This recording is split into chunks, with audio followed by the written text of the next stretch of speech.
Hi everyone. I just want to start off my little Mondays with Mira by saying how glad I am that Creston books exist.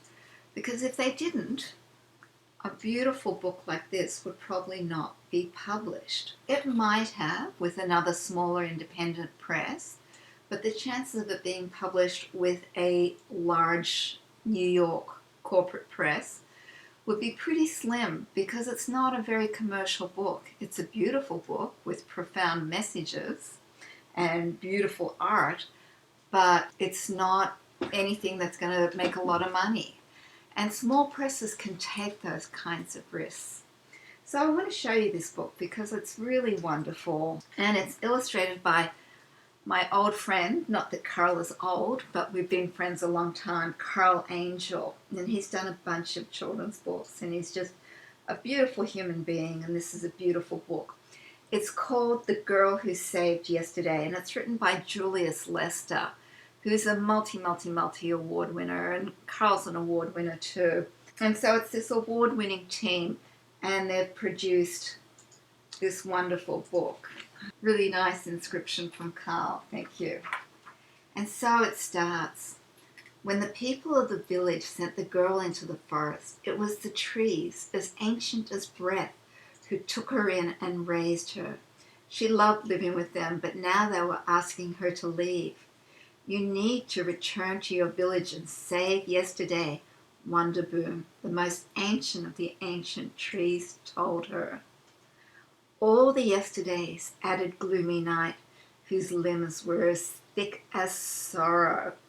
So you can see that it's very rich with metaphor, and the way that Carl has embodied these trees is really cool. He's personified them in a way without making them cute. He's made them have the kind of gravitas these elders, these spiritual elders have. And it's a very spiritual story, and it's very much about the environment and taking care of the planet and coming together as a community and about caring. Really, it's about caring. And it has a real sort of, mythic. I think mythic is the right word for it. It has a real mythic flavor to it. So I'm not going to give it away because I think you should go and buy this book because it's really gorgeous.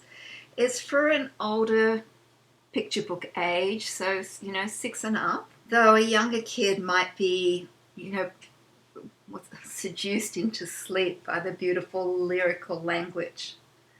That evening, as she said goodbye, she could feel that they wanted her to stay as much as she did. Some were even weeping. Thundersnow, who had been her teacher and special friend, lifted her tenderly into his soft, broad-leaved branches. He sang her the lullaby trees soothe their children with during storms, when winds and rains lash them like undeserved anger. Lots of metaphor, lots of lyrical language. And then we see here with Carl's art, he's leading us into reading the text. He's leading us into the next page. It's very much, lots of blues and greens. And I also want you to see how he's illustrating the main character. She's a young girl of color, and he's not just using, burnt umber. He's got purple and yellow in there and blue and all sorts of colors, which adds a great deal of richness to it. So it's very compositionally satisfying and, leading the viewer where you want the viewer to go, while also just having a very sort of deep metaphoric resonance. Here's one that's got green and purple. There's a lot of text which would be a really hard sell in a major publisher. And of course there are always exceptions. But the text is so beautiful. And I'm really, I really want to encourage you to check out this book. And not just because it's culturally diverse, but because it's beautiful. This little girl, they rejected her and now she's come back. The villagers came out of their homes and stared at the girl. Her dark skin shone as bright as the blackness which surrounds the stars and makes them gleam. She was taller now and stood as still and proud as a tree. But they knew who she was. Why had she come back? A lot of kids' books these days are very much about, they're clever and they're really smart and they're wonderful. We really need those kinds of books too. But I think we also need these deep, soulful stories that draw upon ancient wisdoms and ancient ways of being and expressing. So I hope you like my little review. I give it 2 thumbs up. I think it's a beautiful, beautiful book. And I have a feeling you'll feel the same way.